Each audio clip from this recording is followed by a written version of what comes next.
Hey everyone, and welcome to another Game Explained discussion. I'm your host, Derek Bittner, and I'm joined today by Paul of PokéJungle.net and Joe Merrick of Serebii.net to discuss the latest Pokémon Sun and Moon trailer, which fully revealed Team Skull and several new Pokémon. So let's get started.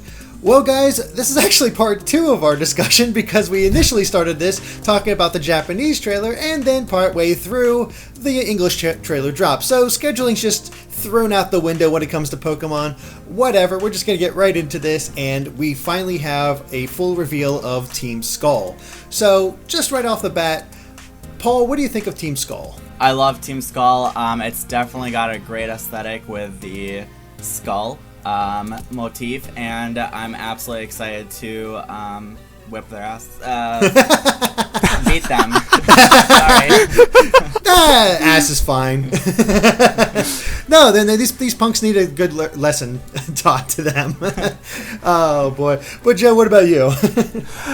I really like them. I like how they're going back to basics, back to like a street gang. Mm-hmm. Because we haven't really had that since Team Rocket. We've had teams which are more world domination-y, and some which don't have as much flair. Hint, hint, hint. No, I agree with you guys. These are probably one of the best teams. Like, their outfits work, their designs work. It's just something that all came together. It looks like they had a real spark of inspiration with these guys, and especially since it is kind of a callback to the gangster days of Red, Blue, and Yellow, and well, the first 2 gens with Team Rocket, honestly. And it's kind of funny to see them go from the sort of traditional mafioso gangster to street gangs in this one, and man, I love these guys' looks. I love how they just pose. I love their personalities. It really seems like they're going to have a lot of fun with these guys. Absolutely. Mm-hmm. I agree. It's also interesting how the grunts, we see the grunts using nest balls, which is a first for we've never seen other trainers use other type of balls before, as far as I can remember. And that's an interesting detail in and of itself. It's sort of like just a little bit of world building there, because I have to assume, especially since Plumeria is described as the big sister of the group, I can sort of see her saying, okay, well, I'm going to catch these Pokemon for you grunts. Here you go. You guys can't catch it. Have a nest ball with these weaker Pokemon that you can train up and do something with. Maybe it's just in my head, but that's kind of what the feeling I got from seeing the nest balls in there. And then, of course, with Guzma using the Ultra Ball, showing how he is a experienced trainer. I mean, it totally makes sense so that the grunts always kind of using Zubats and the weakest type of Pokemon in the region. Yeah. Yep. Let's go ahead and move on to Plumeria and Guzma, which are our leaders as far as, we might have more, but usually there's several admins. But what do you guys think of Guzma and Plumeria? Definitely like Plumeria. I don't know where she's getting her weave done, but I'm putting my name down there registry because that is some exciting hair. You want to get the pink and yellow look? You think it'll look good? Yeah, maybe a green stripe in there too. There you go. What about you, Joe? What about Plumeria? I think that's an interesting design. She reminds me a bit of Lovrina from Pokemon Colosseum. Mm-hmm. Like, maybe a more modern update of it. I mean, maybe it's just me, but no, I've seen really that comparison. Seems reminiscent. Yeah, it's sort of like, what if Lovrina just got really, really goth? It kind of works, and I gotta say, I mean, her design is very subtly, to me at least, kind of reminiscent of the Gongoro style from Japan, which, thank goodness, they're a little more subtle with that sort of thing, because that can be quite unappealing to look at. But no, it's very interesting. I like how she actually does care about the grunts. How she kind of takes care of them. Like, she'll see you picking on them. It's like, no, you can't do that. These are my underlings. And one of the things, her tattoo is going to be so interesting to see how the Japanese audience reacts, since tattoos are still a little bit taboo here. So I'm really curious about the Japanese reaction to her appearance. Yeah, that would be interesting, especially, as you said, because of the tattoo. And even Guzma has a tattoo on his arm. So these guys are all, sort of being marked in that way with the skull symbol. And the tattoo itself doesn't concern me. It's the placement that I find rather interesting, I guess. It's very... I would not expect Pokemon to put a tattoo on a woman's belly and go below her pant line, which, that's good for you, I guess. I cannot wait to see the complaints on Reddit. That'll be fun to read. Oh, totally. There's always something. But no, I think she has a chance to be a really interesting admin and really be something to it. And what we've seen so far of Guzma, I think, has a lot of potential, especially since he seems to have a history with Kukui, and he claims to be someone who was never able to become captains, which to me seems to indicate that the whole plot of this, as far as what they're out to do, is to disrupt the entire idea of the island challenge because of just him being not able to become a captain. Well, I just think it's I can't wait to see their history together, and it'll definitely be fun to get insight into these characters because their designs are just so amazing. Well, I really like how they're taking a personal approach with this, because whilst with the other teams, they've had their big plots, I want to remove all the water, I want to drown the entire planet, I want to just create chaos for the sake of it. Thank you, Cyrus. With this, it's more personal, and that brings the story grounded a bit, and maybe the entire narrative's going to be a lot more grounded. It's not going to be the weight of the world sort of stuff that we've been getting of late. Yeah, it feels like they might be going after, your goal may be to protect the culture of Alola, because I can sort of see these guys this island challenge system is stupid. These trials, because they aren't battle based, maybe they couldn't pass the trials themselves, and they just didn't have the, I guess, personality for them. It'd be my guess, and just kind of ended up failing, and they got really upset because of that, and they just want to dismantle the entire system, which. That is really clever. I really like that idea of them just wanting to dismantle a league, essentially. I love it. These guys have a lot of potential, and I'm definitely looking forward to what they bring. I kind of have a feeling that maybe they're not after Solgaleo or Lunala. Do you think they're actually going to be involved with the Legendaries this time, or is this going to be sort of like Team Rocket, where the Legendaries are in addition to whatever the team's goals are? I think maybe the Legendaries are possibly trying to guard kind of the cultural aspect of the islands, and maybe they'll be a kind of a roadblock for the team. So that could be one reason they're trying to defeat them or capture them. Mm-hmm. Well, the Legends will definitely have a big role in the story. I mean, it could just be the Team Skull's plans just start escalating and snowballing, and it's getting worse and worse and worse and worse, and it's now there's the weight of the world stuff. And you can totally see a team like this sort of get over their heads when it comes to that kind of thing. Yeah. But along with Team Skull, we also got a bunch of new Pokemon. And first up, we have Morelull, which personally is a Pokemon. I mean, it could be interesting. I mean, the design is kind of cool how it combines a flower with a mushroom. And the design could become interesting because there's no way this thing is not evolving, and it has the grass fairy type, but overall it just seems to be another Pokemon design. But that's just me. What about you guys? For me, being a primarily grass fan, I definitely love the mushroom shape. I love the way it lights up. I think that it shows a lot of potential for its evolution, so I'm a fan.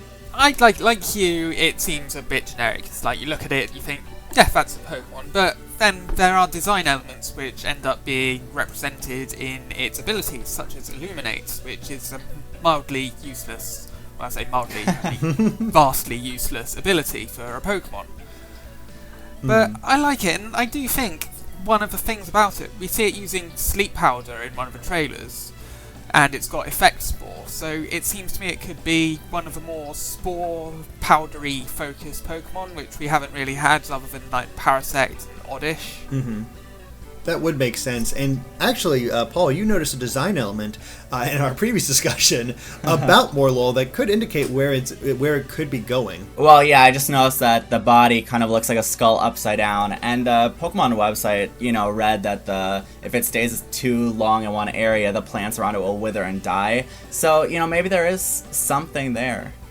I think that's very possible to see how it evolves and becomes much more of a major, infestation type Pokemon, or it could be really devastating. I don't know. There's a lot of ways that Morelull could be much more interesting, and I don't know. Right now, it's sort of unremarkable, but I do see the potential of this thing. So, we shall see. But next up, we have Pyukumuku. And I gotta say, looking at the description of this thing on the Pokemon website, I cracked up laughing because they're basically considered unappealing to tourists. So part-time work is available in which your only job is to pick up the Pyukumuku on the beach and chuck them back into the sea. but no matter how far they're thrown, they'll return to the same spot because once they find a place they like, they do not budge from it. So that's amazing. I love this idea of people just picking up this sticky Pokemon and chucking it into the sea, and I don't know, that's such an amazing image in my head. I love it. It's kind of like almost this generation's Dunsparce. I hope it doesn't evolve. I hope it just stays cute and black and wonderful. I really like it. I really like the unique ideas that they're having for Pokemon in this generation. And this one, it's just disgusting and amazing. It's like when you look at it, it looks cute, but I'm guessing like the slimy feeling and the fact that it's a sea cucumber, it kind of gross at the same time, especially its ability, Innards Out, which is a reference to the fact that it's able to turn its body inside out in order to like punch from its mouth, which we do see in the trailer. And my god, I mean, it's not too disturbing, but when you really think about it, it's really disturbing what it's doing. Great defense mechanism, though. Yeah. This thing could be quite devastating on a team because the ability does allow it to basically, when it faints, it deals one last bit of damage to its opponent equal to the amount of HP that it had left before it received the final blow. So if it loses all of its HP in one go, that's a massive hit coming back this way. I'd be very curious to see what its max HP can be to see just how devastating Pyukumuku could be. Yeah, I completely agree. I mean, competitively, this Pokemon could be a Pokemon well, it'd be gimmicky, but if it's got a high HP and low defenses, just send it out against a Pokemon you want rid of, which you're having issues with, like say Geomancy Xerneas, just for example. If you're having trouble with that, you send this out full HP. If its defenses are rubbish, Xerneas will take it out. High HP will cause it to just KO over Xerneas. I mean, it could be potentially evil. Yeah. Kind of bittersweet. I don't want it to see it knocked out, but then again, it's good revenge, I guess. Yeah, definitely a unique Pokemon, and when you first look at this thing, it seems sort of, again, unremarkable, but then you learn more about it, and it's like, I love this thing. It is disgusting in so many ways, and I love it for it. I don't know if I'll use it on my team because I don't. But as a Pokemon for competitive battles, I think this thing has a lot of potential. But next up, we have Wishiwashi, which is interesting to say the least. It could be the Magikarp of this generation because it is described as being very small, very weak, and just sort of not all that interesting, but once it gets to a certain level, it'll be able to use its ability Schooling in order to become its school form and become something that even Gyarados fears.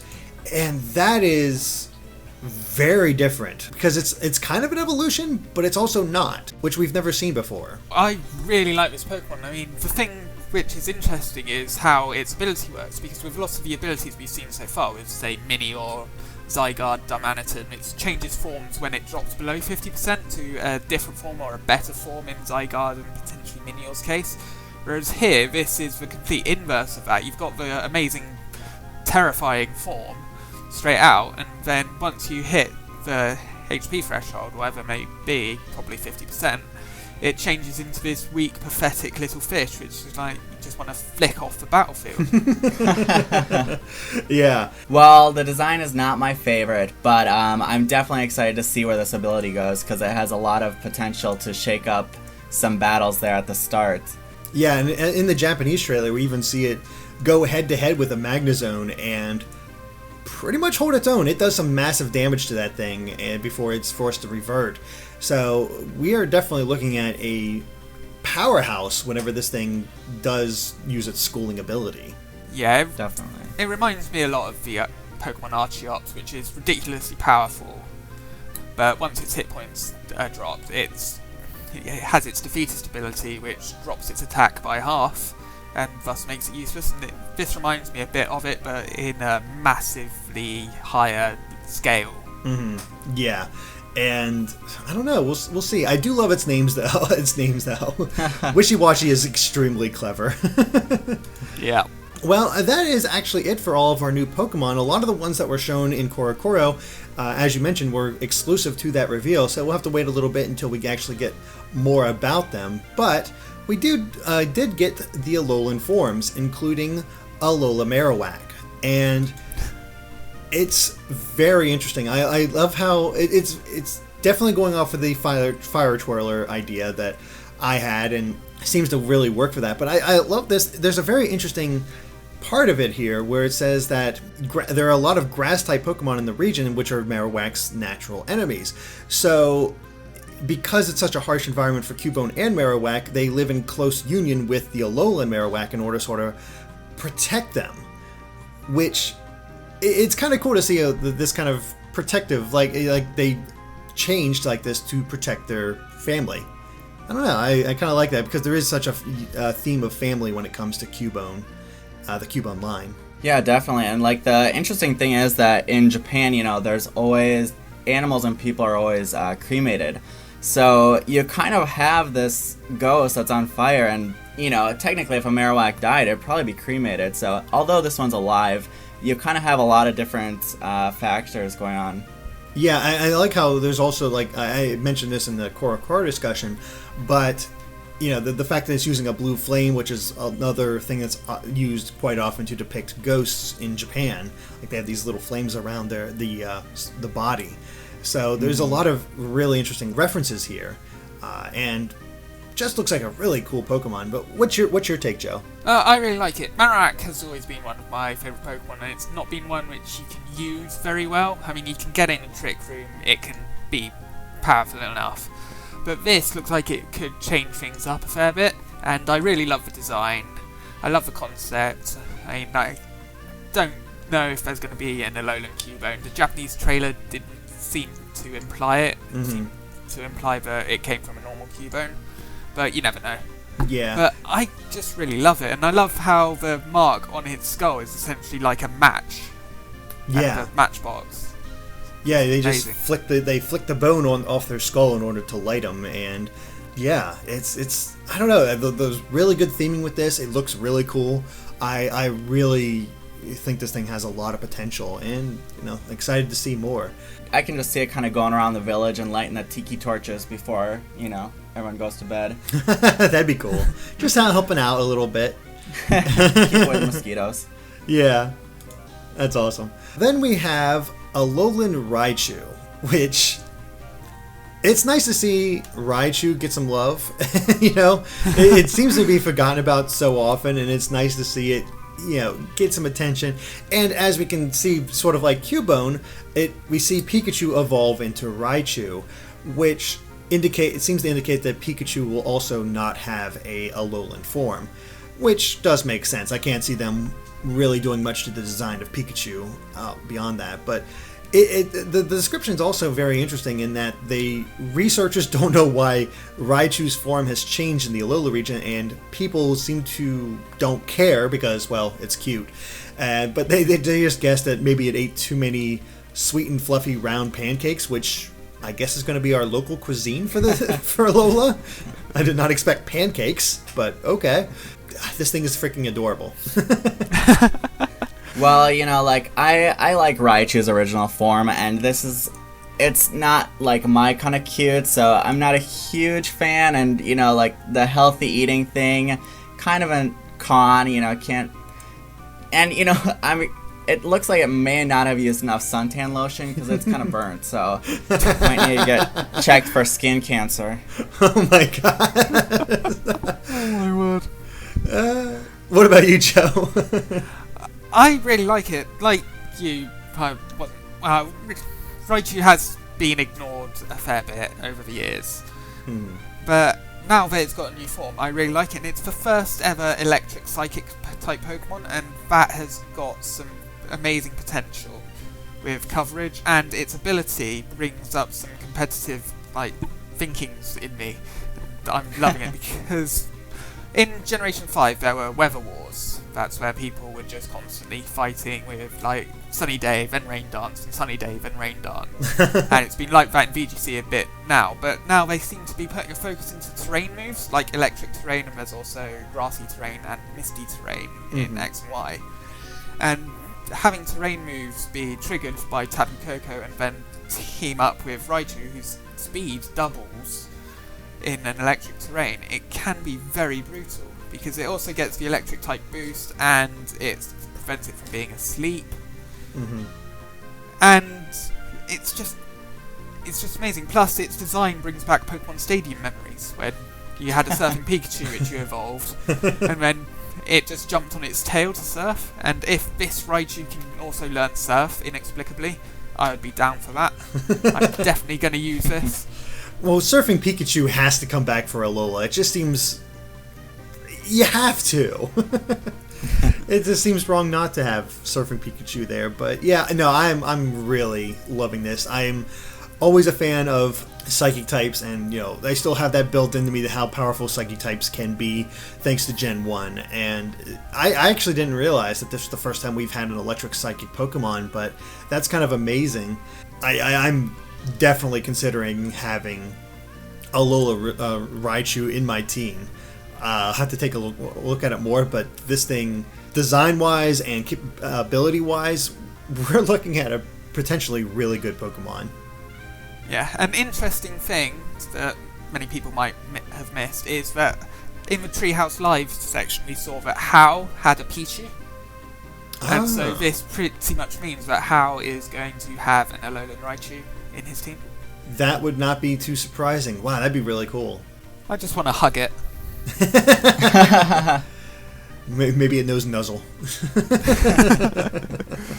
Alright, well, our final Alolan Pokemon. I love this thing, but it also, based on both trailers, seems completely unremarkable. Alolan Meowth.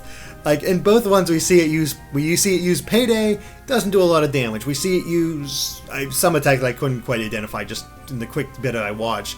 Doesn't do a lot of damage. Alolan Meowth just seems like, here's a new type, enjoy. It basically looks like a shiny version, which has a different type than the normal one. I don't know if there's that much I can say, because it's Meowth. Well, I like it. I mean, I like that they took a chance with Meowth, because Meowth is one of the linchpin Pokemon of Pokemon, because Meowth has been in 98% of the episodes of the anime. So everyone who watches the anime knows Meowth, and by bringing in lone Meowth is very risky and very cool. And the concept behind it is at least interesting, even though it's competitively probably a bit useless. Yeah, I mean, the whole backstory about them being sort of offered to the royal family, living lives of luxury, and then that's what gave it sort of its prideful attitude that it got, because it was just spoiled too much. So apparently being spoiled can change your evolutionary line. That's interesting. But then because when the royal family collapsed, it became feral and became much more widespread. So, I mean, it has a very interesting backstory, but I have maybe Alolan Persian, which has to be, I'm pretty sure is going to be a thing, will sort of do more for it. Otherwise, I'm always a fan of dark types, but yeah, there's not much else to say about Alolan Meowth. I love his design, but I'm not sure about competitively. I think the best part for me is just hearing the backstory, because in Kalos we saw a little bit of some cool history of the region, but I didn't get enough of it, and I hope in Alola we'll see some actual history come out, and we'll get to see a little bit of that. That'd be awesome. Yeah. There is one thing worthy of note about Alolan Meowth. If you discount Mega Gyarados, before Alolan Meowth, there was not a single Dark-type Generation 1 Pokemon. Like, others in Generation 1 have been, retroactively changed. Yeah. To be, like, part Fairy-type, part Steel-type. But they never did that with any Pokemon into Dark-type, but now we finally have some Generation 1 Dark-type Pokemon, and I think that's pretty cool. Yeah, it's nice to see them sort of spread out the love of all these different types.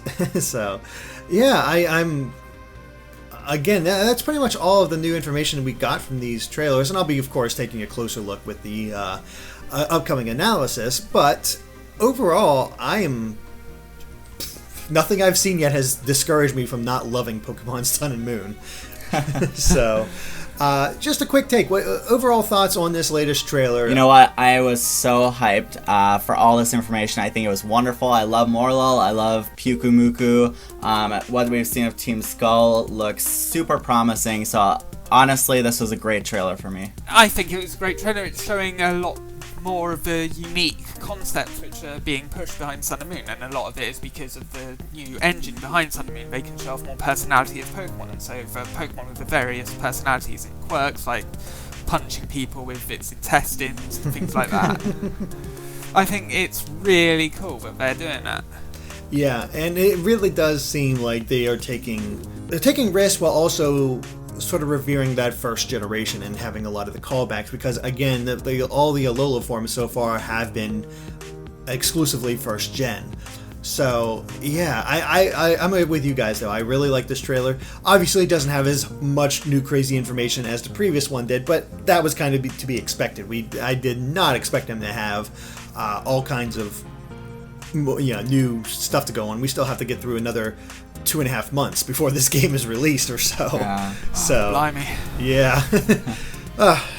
Anybody else ready for the game to just come out? You know, as long as it has like a Pyukumuku throwing mini game inside, that is gonna make my day. That would be amazing. I would be all down for that.